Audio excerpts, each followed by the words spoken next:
우리에게 주신 하나님의 말씀은 마태복음 13장 31절에서 33절까지 말씀입니다.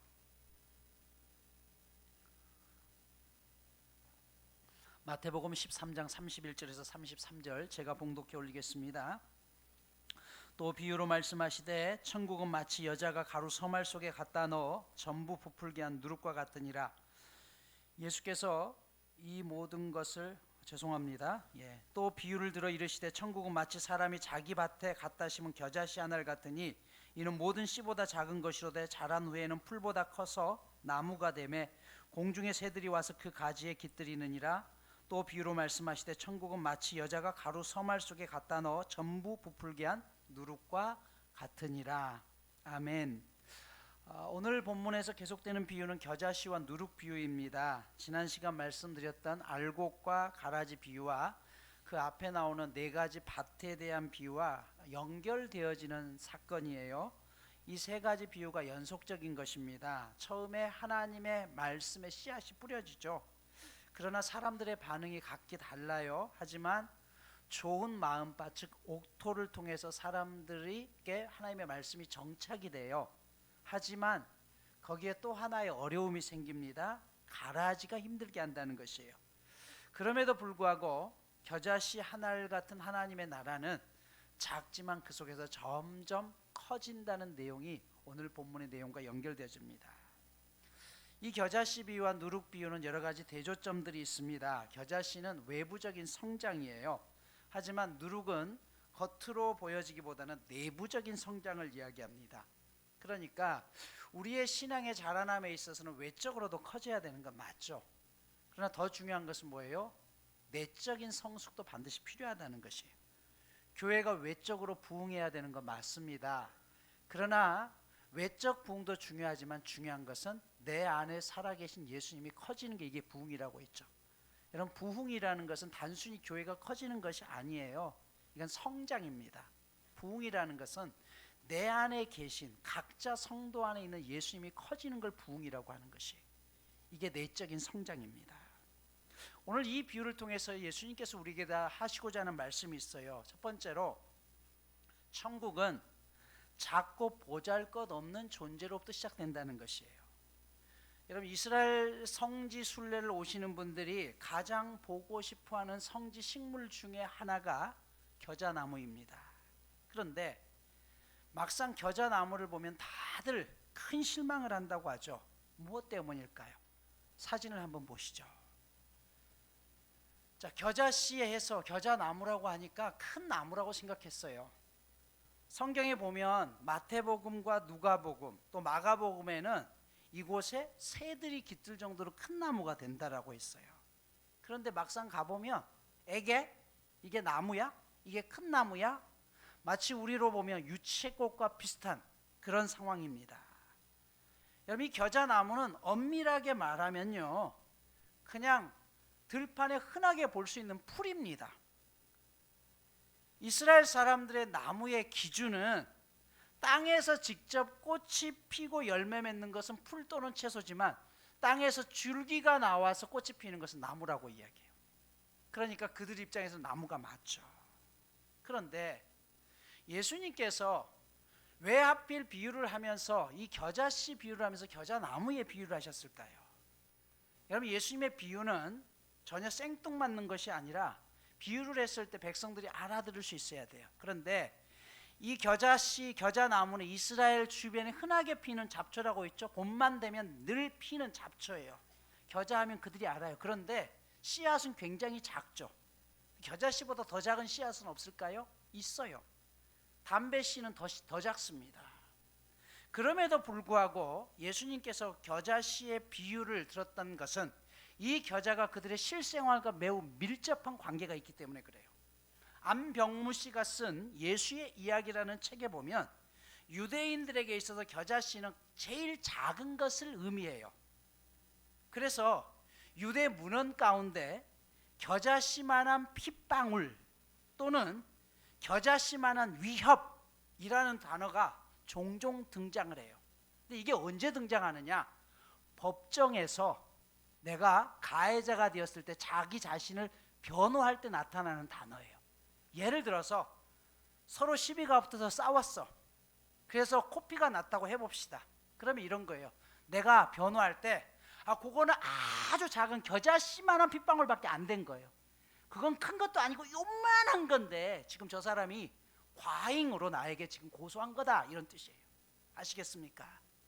또 어떤 문제들이 부딪혔을 때도 같은 의미예요. 겨자씨만한 위협. 나는 때리려고 한 게 아니었다. 근데 내 주먹을 들었는데 지가 와서 받았다.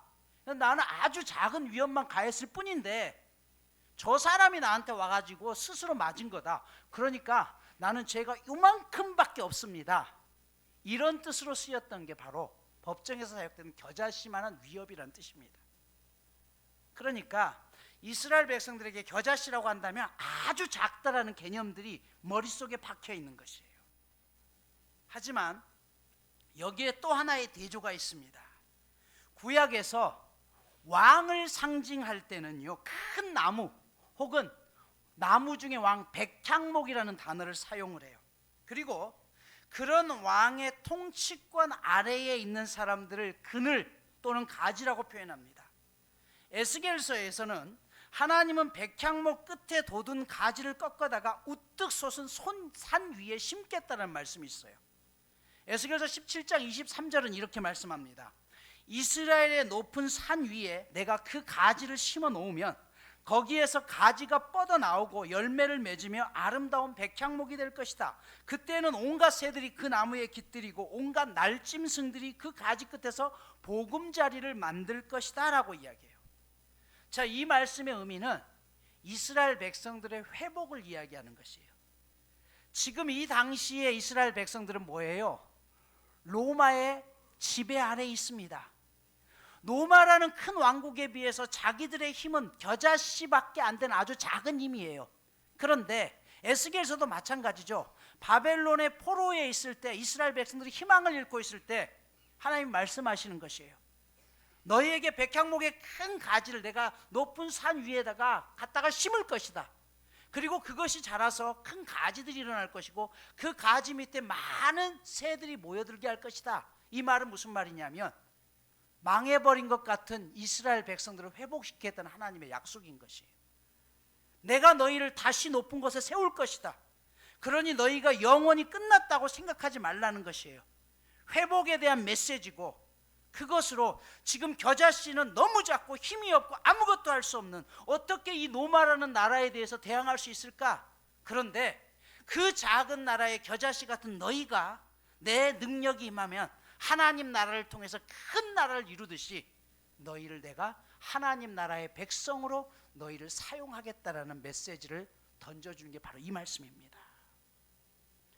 사복음서 가운데 가장 먼저 기록된 복음서는 마가복음입니다. 흔히 우리는 마태가 가장 먼저 나와서 먼저 기록됐다고 생각하는데 아닙니다. 마가복음을 토대로 다른 복음서들이 기록이 됩니다. 신학자고 목회자였던 존 팀머라는 사람이 쓴 탁월한 마가복음에는 이렇게 서론을 먼저 시작합니다. 추후 64년경이었습니다. 로마에 엄청난 화재가 발생해서 전 도시를 휩습니다. 화재가 진화되어 갈 무렵에 로마시의 상당한 건물들이 목조 건물인 상태라 잿더미가 되었습니다. 얼마 되지 않아 로마 전역에 악성 소문이 돌기 시작합니다. 그 소문은 네로 황제가 불을 지르도록 명령했다는 것입니다. 로마 정부는 이 소문을 잠식시키기 위해서 애썼지만 오히려 그럴수록 소문은 점점 커져갑니다. 그래서 희생양을 찾으려고 했던 로마는 마침내 그리스도인들을 제물로 삼습니다.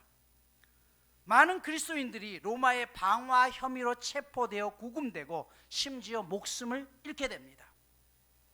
이때 죽게 되었던 사람도 바로 사도 바울이죠. 살아남은 그리스도인들은 카타콤의 깊은 동굴로 숨어들었고 더러는 목숨을 보존하기 위해서 해외로 도피도 합니다. 그런데 이런 일련의 사건이 일어난 직후에 작은 책자 하나가 그렇게 희망을 잃고 두려워하는 사람들 사이에 퍼져나가기 시작합니다. 이 소책자의 시작은 이렇게 기록되어 있습니다. 하나님의 아들 예수 그리스도 복음의 시작이라. 마가복음 1장 1절 말씀입니다. 그 책이 바로 마가복음이었다는 것이에요. 즉 로마에 의해서 핍박받고 쫓기면서도 그들이 잠잠할 수 없었던 소식, 인생에서 재산을 잃고 직업을 잃고 결정적인 손해를 보면서도 빗줄기 하나 들어오지 않는 카타콤의 깊은 동굴 속에 스며들면서도 그 도시 전체 가운데 희망의 소식을 전하고 싶었던 그 복음서가 뭐였었냐면 마가복음이었다는 것이에요. 그 복음이 희망을 잃어버린 백성들에게 유일한 소망이었다는 것이죠. 그래서 신약 성경의 마가복음은 바로 이렇게 시작됩니다. 하나님의 아들 예수 그리스도 복음의 시작이다.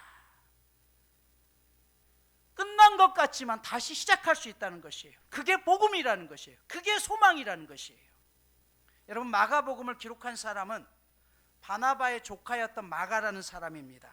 잘 알다시피 마가는 바나바와 사도 바울이 1차 전도여행을 할 때 동행했다가 그 전도여행이 너무 힘들어서 중간에 도망가 버렸던 사람이에요.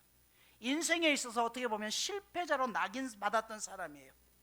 그런데 여기서 끝난 것이 아니라 1차 전도행이 끝나고 난 다음에 바나바와 바울이 마가를 다시 데려가느냐 마느냐를 두고 심각하게 다툽니다. 결국 이 초대교회의 위대한 두 지도자는 마가 때문에 서로 큰 싸움을 하게 되고 2차 전도여행부터는 서로 길을 달리하게 됩니다. 여러분 생각해 보세요. 나 때문에 초대교회 가장 위대한 지도자가 싸웠어요. 내가 그 자리에서 견디지 못하고 도망가 버렸던 그 사건 때문에, 그래서 평생 가슴 속에 아픔을 안고 나는 실패자야 라고 밖에 살아갈 수 없었던 그런 마가의 인생이었습니다. 하지만 마가는 그렇게 끝나지 않죠. 나중에 그가 회복되어서 베드로 사도를 도와서 로마에서 베드로 사도의 통역관이 되어서 말씀을 전하게 됩니다. 그래서 마가복음은 예수님의 오른팔 역할을 했던 베드로 사도가 겪었던 증언과 체험했던 그 사건을 중심으로 기록된 게 마가복음이에요. 그래서 마가복음은 문장이 굉장히 단순합니다.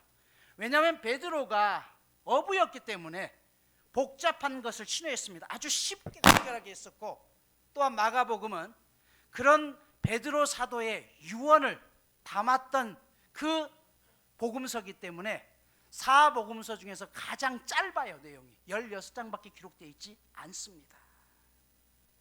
베드로 사도가 죽고 난 다음에 그것을 기록해달라는 요청 때문에 마가복음이 기록된 것이에요.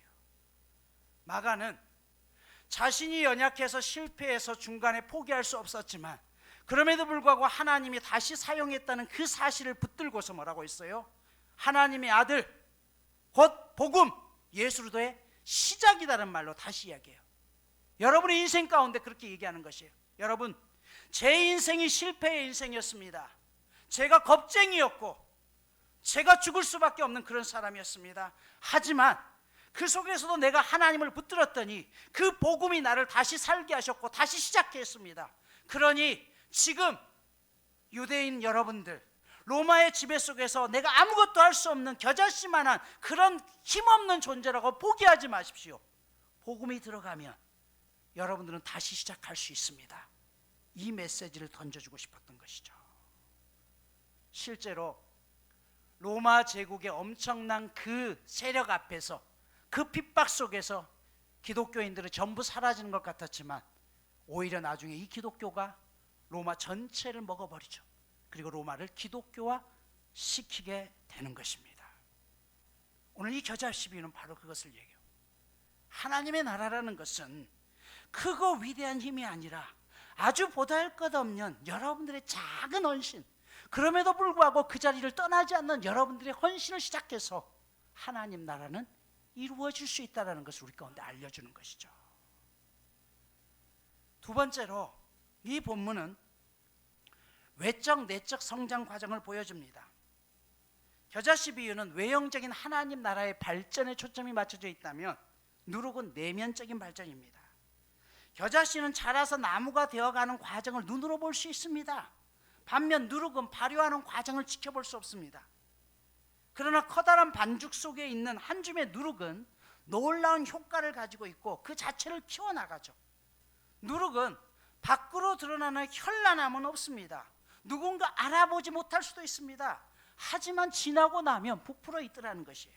그런데 오늘 본문을 자세히 보시면 누룩 비유를 설명하시면서 예수님이 등장시킨 한 인물이 있습니다. 그 인물이 누구예요? 여자예요. 오늘 뭐라고 했어요? 하나님 나라를 이루는 데 있어서 천국은 한 여인이 가루 서말 속에 갔다가 누룩을 넣은 여인과 같다라고 이야기했어요. 왜 그랬을까요?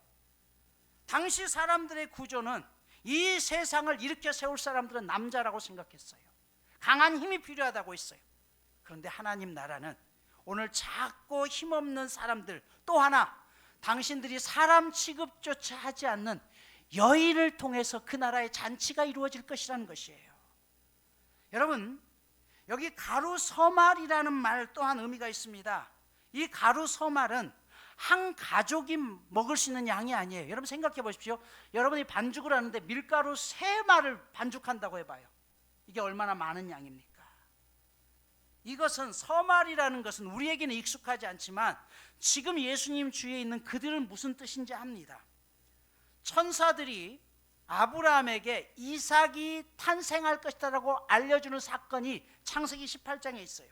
이때 아브라함이 그 천사들을 받아들이면서 아내였던 사라에게 이야기를 하죠. 빨리 고운 밀가루 3쌀을 가지고 와서 반죽을 해서 저들에게 빵을 대접하시오. 여기 3말, 3쌀이란 말을 이 단어들이 어떤 때 사용되냐면 잔치가 벌어질 때 사용되는 단어입니다.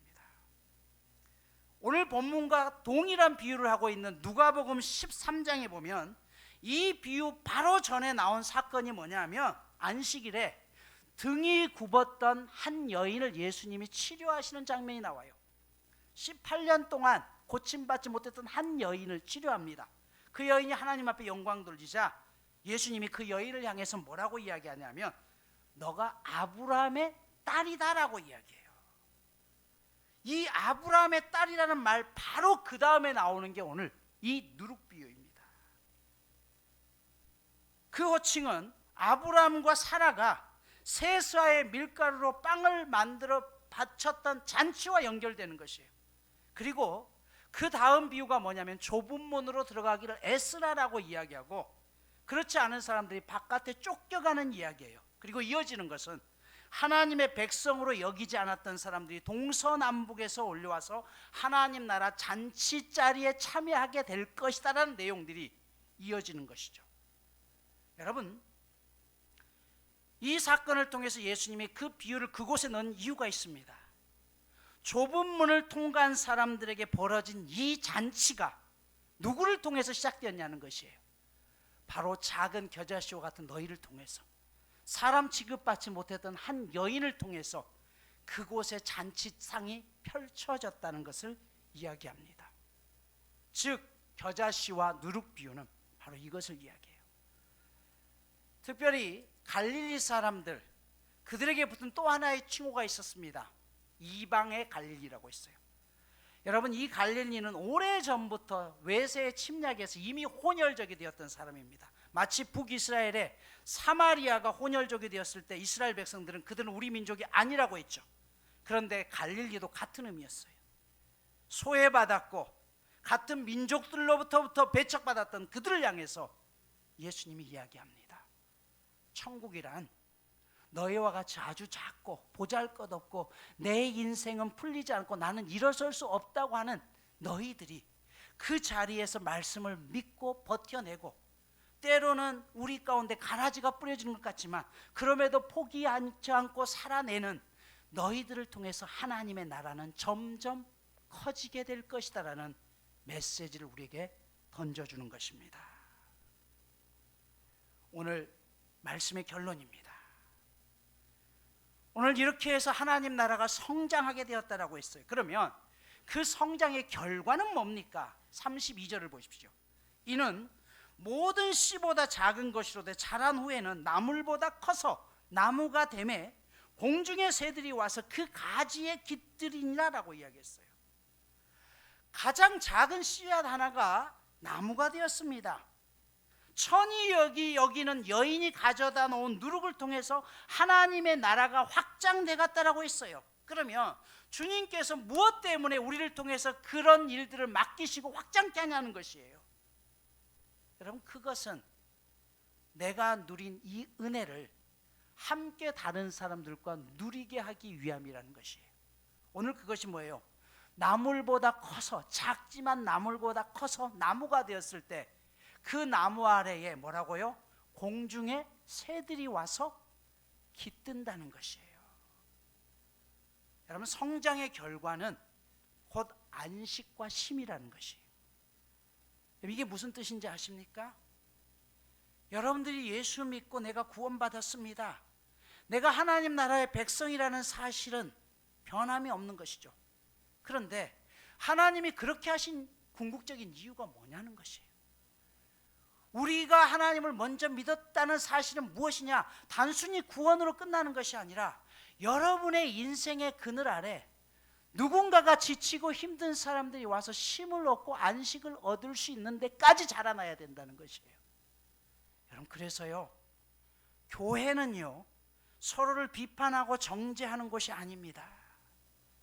세상 가운데 한 주간을 애쓰고 수고해서 여러분들이 교회에 와서는 하나님의 사랑으로 회복을 얻고 가야 되고, 그 힘든 과정들을 서로 교인들끼리 부여안고 함께 기도하면서 그렇게 쉼을 얻고 안식을 얻고 세상을 향해서 나아가야 되는 곳이 교회여야 된다는 것이에요.